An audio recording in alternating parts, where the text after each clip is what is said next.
Bonjour à tous. Alors l'outil Facebook est très intéressant parce qu'on peut s'exprimer, YouTube également. Voilà pourquoi je fais cette petite vidéo et je mets cette entrée en matière: comment se faire des ennemis et susciter des jalousies en s'exprimant à la télé. Alors je parle de ça parce que moi c'était pas le but de me faire des jalousies, mais manifestement depuis des années que dans ma pratique artistique, dans mes pratiques artistiques, il est souvent utilisé ce moyen de médiatisation et d'information. Eh bien, je vous livre ici, par exemple, cette mauvaise expérience. Je vais vous montrer cet extrait. Ça va être de très mauvaise qualité, mais très explicite, parce que j'ai été très gentil avec l'ADAPI. Voilà. Bonsoir,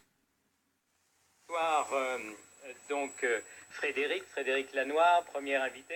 C'est un peu à cause de vous si on se retrouve ici, parce que on s'était rencontré à Vesoul, m'avait parlé de la famille d'artistes dont vous faites partie, et puis vous exposez ici à Colombier. Vous êtes sculpteur, acteur, on va déjà parler du sculpteur. Merci d'être venu avec quelques-unes de vos œuvres, non pas sur le dos, mais avec votre camionnette. On va les découvrir. La sculpture, pour vous, ça se raconte comment?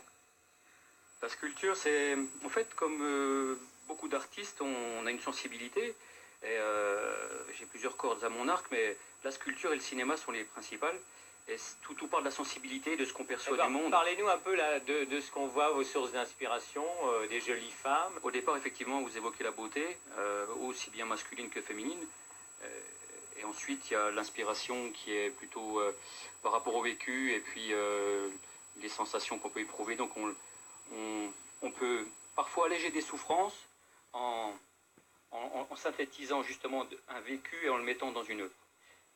Vous parlez d'atténuer des souffrances. D'ailleurs, vous faites travailler des gens qui sont en souffrance. Je travaille pour l'ADAPI. D'ailleurs, ça fait partie d'un équilibre dans ma vie, la sculpture, le cinéma, mais aussi m'occuper de personnes déficientes mentales. Et je vous assure qu'elles nous rendent beaucoup au centuple tout ce qu'on leur apporte. Alors voilà, manifestement, à l'ADAPI, on n'a pas aimé voir ma gueule à la télé.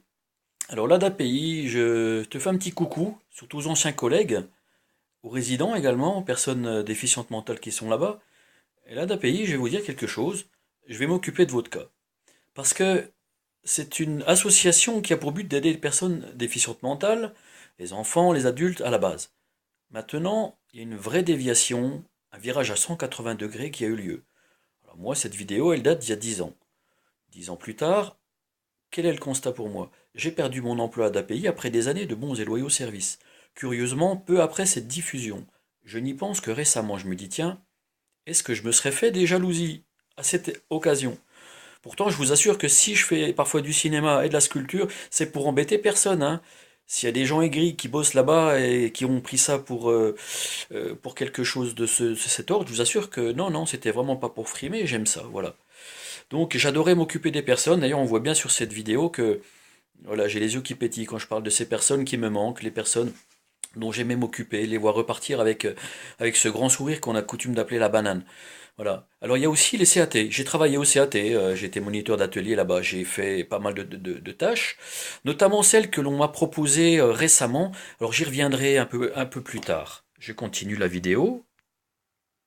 Qu'est-ce qui vous a pris, si je puis me permettre, de vous diriger vers le cinéma? Là, on va voir un extrait. Bon, on va regarder tout de suite l'extrait. Donc, c'était Indigène. On vous a confié un rôle et on le découvre en direct. Écoute ça. Quand la guerre sera finie, Bon, je vais pas vous infliger ma gueule, surtout que c'est de très mauvaise qualité, et je voudrais surtout pas porter préjudice à la production d'Indigène qui a fait un film formidable. Alors voilà, je pense que tout ça, vous voyez, on a vu aussi dans cet extrait que j'ai joué dans un très grand film qui a été primé à Cannes, etc., avec de très grands comédiens. Moi j'ai eu 20 petites secondes, j'ai eu beaucoup de chance, et je pense pas avoir jamais frimé vraiment pour ça. J'en suis fier, mais la frime, non. En tout cas, ce qui s'est passé à la l'ADAPI, c'est vraiment grave. Qu'est-ce qui se passe à la l'ADAPI? Et je ne suis pas le seul. Juste après cette invitation de François-Marie Lapchine pour France 3, j'ai commencé à avoir des symptômes. Actuellement, j'ai 4 hernies discales. À l'époque, je n'en avais que 3. Et donc, j'avais des souffrances, bah, comme tous les gens qui ont des hernies, qui savent ce que c'est qu'une sciatique, une cruralgie ou une brachialgie. Bon, je ne suis pas en train de vouloir faire pleurer dans les chaumières, chacun a ses problèmes. Il se trouve que en France, on est un pays des droits de l'homme, on parle souvent de solidarité, mais moi j'invoque la fraternité. Et là, la fraternité, elle a été touchée en plein cœur. Elle l'est souvent à l'ADAPI parce que je suis pas le seul à être remercié comme ça, sans aucun motif. C'est un État dans l'État, l'ADAPI. Ça dépend aussi du département, des subventions. Euh, le département est très proche de l'ADAPI, la MDPH, qui gère mon dossier aussi et qui me refuse, enfin en tout cas, je veux pas compliquer la situation, mais il se trouve que voilà, on est dans un petit département, les organismes sont assez proches, ce sont des gens qui se rencontrent, qui se parlent. Et donc, bah voilà, Monsieur Lanoir, depuis un moment, il est ostracisé à bien des égards. Et je trouve ça assez injuste, c'est pour ça que j'envisage de partir. Mais avant de partir, je voudrais mettre les choses au point et dire à l'ADAPI que récemment, l'ADAPI qui m'avait viré en 2009 a quasiment viré, puisque plus à la suite de cet arrêt de travail et peu après cette émission, plus jamais vous ne m'avez donné de boulot, malgré une pile comme ça de fiches de paye. Jamais, jamais, jamais. Y compris pour aller clouer des palettes l'été, ce que vous permettez pour des jeunes qui vont faire des jobs d'été. Même à moi, ancien éduc et moniteur d'atelier, vous m'avez refusé ça. Donc, ce que je vais faire un jour, je vais mettre l'affaire devant la justice et demander aux responsables de s'expliquer de ça. 10 ans après tout ça, je suis devenu moi-même travailleur handicapé. La déficience mentale, non, je ne pense pas. Enfin, il n'y a pas de quoi en rire, la déficience mentale. En tout cas, certains aimeraient bien, compte tenu du fait que je les montre du doigt, pouvoir me coller l'étiquette déficient mental pour dire que, bah, vous savez, quand on veut tuer son chien, on dit qu'il a la rage. Voilà. Donc tout va bien, je vous rassure. Et donc j'ai tous mes esprits. Et mes esprits, je vais m'en servir aussi pour mettre en lumière ce qui vient de se passer. Ce qui vient de se passer, eh bien, j'ai été convoqué par Pôle Emploi. Alors, faut que je vous dise une chose, c'est que j'étais dans une entreprise qui m'a viré pour motif du statut de travailleur handicapé, ça je vous le jure. Mon avocat s'occupe de cette affaire que j'ai mis devant, non pas les prud'hommes, mais au pénal. Manifestement, vous comprenez que je fais partie des gens qui ne se laissent pas faire. Bon, même pas pour cette raison. Bon. Alors, euh, suite après cette déconvenue dans une entreprise où on avait où on donnait de très des éloges à mon égard à l'agence intérim qui me prenait, je leur avais simplement demandé, vu qu'ils voulaient me faire un contrat long, s'il était envisageable d'avoir une semaine de temps en temps sans travail. La solution a été pour eux de me virer. Voilà. Donc tout ça, on en reparlera peut-être dans les journaux, je ne sais pas. Le but en tout cas, c'est de faire exemple et aussi que ce préjudice que j'ai subi, parce que vous savez, à 50 balais, se retrouver sans emploi pour des raisons comme ça, on le digère très mal. Alors donc, suite à ça, l'ADAPI proposait à Pôle emploi et à Cap emploi de permettre à des personnes qui ont le statut de travailleur handicapé de travailler chez eux.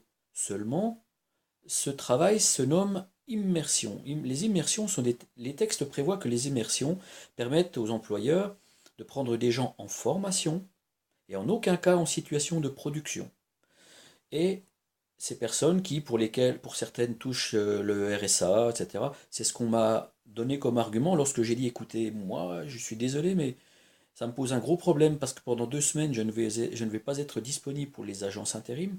C'est 2 semaines pendant lesquelles je suis susceptible de ne gagner aucun euro et je suis en grande difficulté.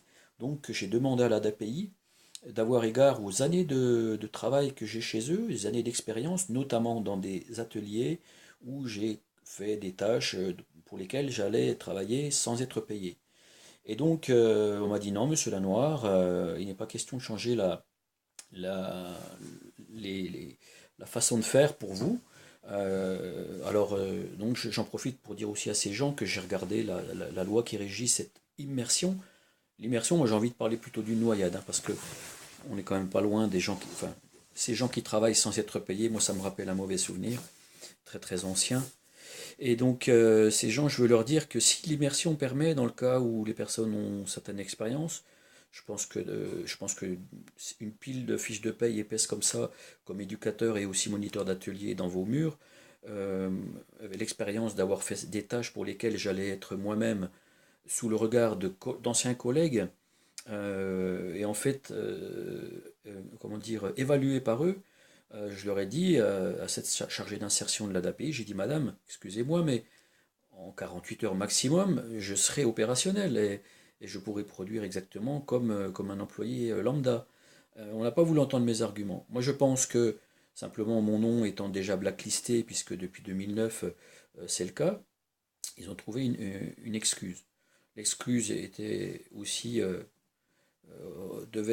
ça devait réagir aussi chez eux parce que effectivement, euh, étant donné que je ne me pliais pas de bonne grâce à un travail non rémunéré, on n'aime pas trop les gens qui s'expriment, quoi. Voilà. Donc j'ai revu un collègue qui lui est parti dans un atelier et il m'a expliqué ceci. Il m'a dit voilà. Il m'a dit d'une part, on travaille à côté d'intérimaires qui eux sont payés tout de suite, qui font la même production que nous. Bah, les intérimaires ont la chance d'être valides, hein, tant mieux pour eux. Et voyez-vous, les intérimaires arrivent en situation d'apprenant également, ceux qui ne connaissent pas ils ont bien aussi un début, sauf que eux, leurs débuts sont rémunérés, et la personne qui est handicapée, elle n'est pas rémunérée. Alors, j'ai évoqué l'esclavage, effectivement, un esclave, il était nourri, logé. Puis je crois même que le dimanche, il pouvait aller à la messe. Bon, tandis que le gars qui est le RSA, avec ses 500 balles, bah, lui, il peut avoir guère plus qu'avait l'esclave. Simplement, il n'a pas les chaînes aux pieds. Et voilà, en 2018, ce qui se passe. Vous savez, j'ai participé au fait de l'abolition de l'esclavage, puisqu'il y a une de mes sculptures qui est dans le musée de la négritude, ça s'appelle Fraternité. Fraternité, ça veut dire quoi? C'est plus que la solidarité et la fraternité. La fraternité, c'est une personne qui est malade, notre pays est capable de lui permettre de garder sa dignité. Est-ce que c'est vraiment garder notre dignité que de nous faire travailler sans salaire alors que 80% des personnes en situation de handicap n'ont pas de travail? Alors, quand on arrive à être quinquagénaire et qu'on fait partie de ces gens-là, imaginez un petit peu, au niveau des statistiques, ce que ça donne. Alors voilà, je suis très en colère, vraiment très en colère, et c'est pour ça que je voulais vous faire ce petit film. Voilà. Et j'aimerais bien que ça ait un effet quelque part, et qu'on arrête d'utiliser, parce qu'ils appellent ça utiliser les personnes, c'est un terme qui me fait horreur. Moi j'appelle ça employer, faire travailler, employer, voilà. Ils utilisent même à la DAPI le terme vivier, pour dire qu'il y a un vivier de personnel, voilà, dans lesquels, alors je ne sais pas s'ils font comme avec les petits poissons, s'ils vont avec une petite nasse chercher le personnel comme ça dont ils auraient besoin. En tout cas, tout ça est très significatif, le vocabulaire utilisé est très significatif. Je ne sais pas comment on appelait le personnel à l'époque des esclaves. Je crois bien qu'ils étaient classés comme des meubles. Bon, nous, on a quand même le statut de travailleur handicapé, et puis il nous est reconnu le droit de s'exprimer. Alors je le fais. Je rappelle que Lionel Jospin, Premier ministre, qui était venu et qui était reparti avec un de mes bronzes d'ailleurs, c'était prévu comme ça, eh bien, ce bronze fraternité, le Premier ministre, dans son discours, a mis en garde pour les futures générations à la vigilance. Là, je suis vigilant, et plus que cela, en tant que citoyen, je veux participer à une démocratie agissante. Je ne suis d'aucun parti. Je dis volontiers lorsque je ne suis pas content, que ce soit des gens de gauche ou de droite. J'en paye les conséquences. J'ai souvent des patates à manger au lieu du caviar. J'en ai jamais d'ailleurs du caviar dans mon assiette. Et c'est pas grave. En tout cas, je suis comme ça, c'est ma nature, je ne pourrais pas m'empêcher de m'exprimer. Et je pense, et d'ailleurs le président de la République l'a dit aussi, que ça fait partie du rôle de l'artiste de s'exprimer, d'avoir un regard sur notre société. Donc, pour ceux qui diraient non, les artistes, ça doit faire que les œuvres d'art, eh bien, écoutez, dans les œuvres d'art, on sublime aussi le réel. C'est ce que je disais dans le reportage. Donc voilà, je vous dis ciao, j'espère que cette vidéo passera bien et qu'elle vous fera bouger. Bah, l'idée, c'est de la faire diffuser, cette vidéo, de dire qu'à l'ADAPI, on prend des gens qui ne sont pas payés et qu'à côté d'eux, il y a des gens qui sont payés, qui sont valides, et qu'on ne peut pas accepter ça. Voilà, on ne peut pas accepter. Je vous redis une chose, c'est que ce monsieur qui a témoigné, il a été viré au bout d'une semaine et demie. Apparemment, il a prononcé des mots qu'il ne fallait pas, et qui n'ont pas plu à d'autres personnes. Donc, je ne vais pas rentrer dans le sujet sur ses propos. En tout cas, ce monsieur a travaillé une semaine et quelques jours pour ça. Ah, donc une fois qu'il est parti, qu'il est exclu, j'imagine qu'on va reprendre une personne travailleuse handicapée, qu'elle va resuivre le parcours et pendant 2 semaines, elle va travailler, elle va produire. Ce monsieur m'a dit qu'il produisait autant, au même rythme, avec les mêmes pressions que les personnes qui viennent d'agences intérim. En aucun cas, dit la loi, les personnes en immersion ne doivent être en situation de production, mais de formation. Et je crois que là, ces personnes utilisent abusivement des dispositifs pour avoir de la main-d'œuvre et que le but avoué d'aider les personnes est vraiment posé en question. Allez, salut à tous, merci. Un petit coup d'indigène ou pas? Non, allez, bonsoir à tous.